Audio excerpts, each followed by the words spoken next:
أعوذ بالله من الشيطان الرجيم. بسم الله الرحمن الرحيم. نحمده ونصلي على رسوله الكريم صلى الله عليه وسلم. அம்மா பாது. எல்லா நிலையிலும் எல்லா நேரத்திலும் அல்லாஹ் தஆலாவை அஞ்சி நடக்க வேண்டுமென்று எனக்கும் உங்களுக்கும் வசியத்தும் நசீகத்தும் செய்து கொள்கிறேன். அஸ்ஸலாமு அலைக்கும் வரஹ்மத்துல்லாஹி வபரகாத்துஹு. அன்புமிக்க அல்லாஹ் தஆலாவின் நல்லடியார்களே, நாம் இன்றைக்கி பார்க்க போகிறது உமர் ரலியல்லாஹு அன்ஹு அவங்களுடைய ஒரு சம்பவத்தை பற்றி பார்க்க போகிறோம். இன்றைக்கி நாட்டில் நடக்கக்கூடிய வக்பு பிரச்சனைகளை பார்த்தா ஒரு வாரத்தில் தீர்ப்பு கொடுக்குறதா சொன்னாங்க. அந்த ஒரு வாரம் முடிஞ்சிருச்சு. இப்போ தீர்ப்பு கொடுத்துருவாங்களோங்கிற அச்சத்தில் தான் புதுசாக ஒரு பிரச்சனைகளை கிளப்பியிருக்காங்க. இந்த காஷ்மீர் பிரச்சனை இப்போ பூதாகரமாக உருவெடுத்துட்டு வருது. இந்த பரபரப்பில் நம்ம அந்த தீர்ப்பை மறந்துடுவோம். முஸ்லீம்கள் அல்லாஹு தாலாவுக்காக வக்பு செய்யப்பட்ட இந்த இடங்களை கொள்ளையடிக்கிறதுக்காக ஒவ்வொருவரும் முயற்சிக்கிறாங்கங்கிறது இந்த விஷயத்தில் இருந்து நல்லாவே தெரியுது. மக்கள் இப்படி இருக்கிறாங்க. ஆனால் அந்த காலத்தில் உள்ள சஹாபாக்கள் மனிதர்கள் எல்லோரும் எப்படி இருந்தாங்க அப்படிங்கிறத பற்றி இன்றைக்கி ஒரு ஹதீஸ் பார்ப்போம். ஹஜ்ரத் உமர் ரலியல்லாஹு அன்ஹு அவங்களுடைய சம்பவம் என்ன அப்படின்னா, ஹஜ்ரத் உமர் ரலியல்லாஹு அன்ஹு அவங்க வியாபாரம் தான் செஞ்சுட்டு வந்தாங்க. அவங்கள அரசராக மக்கள் நியமனம் செஞ்சாங்க. அதாவது கலீஃபாவாக நியமனம் செஞ்சாங்க. அப்போ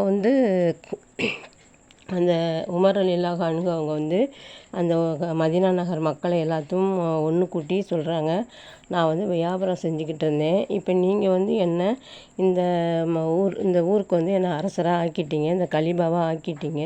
இப்போ நான் என் குடும்ப செலவுக்கெல்லாம் என்ன செய்கிறது அப்படின்னு சொல்லி கேட்குறாங்க. அப்போ அந்த மக்கள் சொல்கிறாங்க, பைத்துல் மால் நிதியிலேருந்து எடுத்துக்கலாம் அப்படின்னு சொல்கிறாங்க. பலர் பலவிதமான தொகையை சொல்கிறாங்க. அப்போ அலி ரலியல்லாஹு அன்ஹு அவங்க மௌனமாக அமர்ந்திருக்காங்க. நீங்கள் மௌனமாக இருக்கீங்களே, உங்களுடைய அபிப்பிராயம் என்ன அப்படின்னு உமர் ரலியல்லாஹு அன்ஹு அவங்க அலி ரலியல்லாஹு அன்ஹு அவங்கள்ட்ட கேட்குறாங்க. அப்போ அலி ரலியல்லாஹு அன்ஹு சொல்கிறாங்க, நீங்கள் உங்களுக்கும் உங்கள் குடும்பத்தினருக்கும் போதுமான அளவு நடுத்தரமான ஒரு தொகையை எடுத்துக்கங்க அப்படின்னு சொல்கிறாங்க. உமர் ரலியல்லாஹு அன்ஹு அவங்க இந்த அபிப்பிராயத்தை பிரியப்பட்டு அதனை ஏற்றுக்கிட்டாங்க. அது மாதிரியே நடுத்தரமான ஒரு தொகை நிர்ணயம் செய்யப்பட்டுச்சு. சில மாதங்களுக்கு பின்னாடி அலி ரலியல்லாஹு அன்ஹு அவங்க, ஹஜ்ரத் உஸ்மான் ரலியல்லாஹு அன்ஹு, ஹஜ்ரத் ஜுபைர் ரலியல்லாஹு அன்ஹு, ஹஜ்ரத் தல்ஹா ரலியல்லாஹு அன்ஹு அவங்க எல்லோரும் சேர்ந்து கூடியிருந்த ஒரு சபையில் உமர் ரலியல்லாஹு அன்ஹு அவங்க அவங்களுடைய வாழ்க்கை செலவுக்காக ரொம்பவும் சிரமப்பட்டுக்கிட்டு இருக்காங்க. அதனால் அவங்களுடைய சம்பளத்தை நம்ம கொஞ்சம் ஏற்றி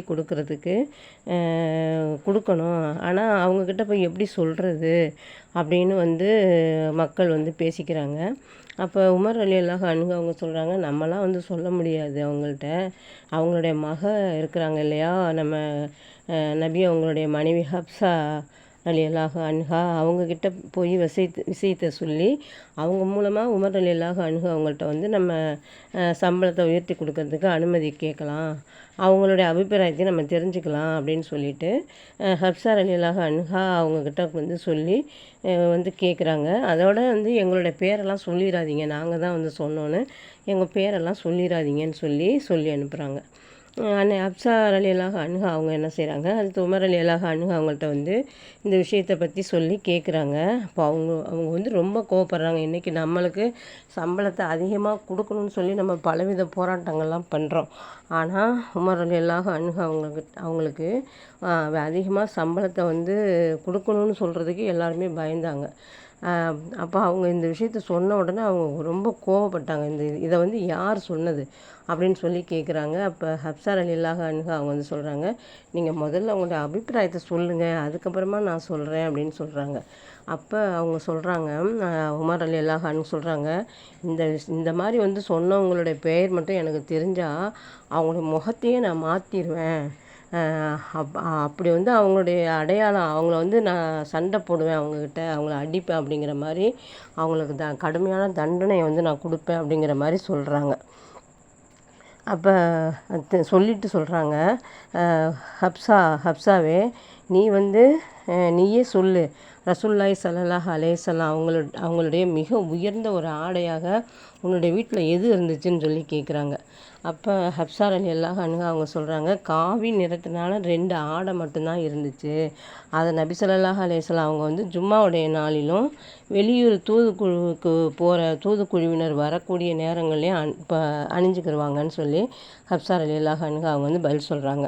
அதுக்கப்புறம் உமர் ரலியல்லாஹு அன்ஹு கேட்குறாங்க, உங்ககிட்ட மிக உயர்ந்த உணவாக நபி அவங்க வந்து எதை சாப்பிட்டாங்க அப்படின்னு சொல்லி கேட்டாங்க. அப்போ வந்து எங்களுடைய உயர்ந்த உணவு வந்து கோதுமை ரொட்டி தான்.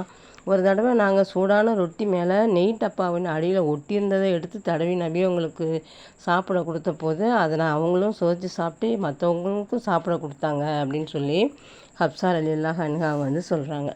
அப்போ உன்னிடத்தில் மிக உயர்ந்த விரிப்பாக நபி அவங்களுடைய விரிப்பு என்ன இருந்துச்சு, எது விரிக்கப்பட்டு வந்துச்சு படுக்கும்போது அப்படின்னு சொல்லி கேட்குறாங்க. என்கிட்ட வந்து தடிப்பான ஒரு துணி இருந்துச்சு. அதை வந்து கோடை காலத்தில் 4ஆக மடித்து விரிச்சிடுவேன். குளிர்காலத்தில் அதை பாதியை விரித்து படுத்துட்டு இன்னொரு பாதியை அவங்க போத்திக்கிடுவாங்கன்னு சொல்லி சொல்கிறாங்க. இதை கேட்ட உமர் ரலியல்லாஹு அன்ஹு அவங்க சொல்கிறாங்க, ஹப்ஸாவே என் சம்பளத்தை உயர்த்த வேணும்னு சொன்னாங்கல்ல, அந்த மனிதர்கள்ட்ட போய் சொல்லு, நபி ஸல்லல்லாஹு அலைஹி வஸல்லம் அவங்க தங்களுடைய அமல்களின் மூலம் மனிதர்களின் உலக வாழ்க்கை வந்து எப்படி இருக்கணுங்கிறத நிர்ணயம் செஞ்சு போதுமாக்கி கொண்டிருந்தாங்க. அப்படிங்கிறத நானும் அந்த நபி ஸல்லல்லாஹு அலைஹி வஸல்லம் அவங்கள பின்பற்றியே வாழ்ந்துட்டு வருவேன் அப்படிங்கிறதையும் நீ சொல்லிடு அவங்கள்ட்ட போய்.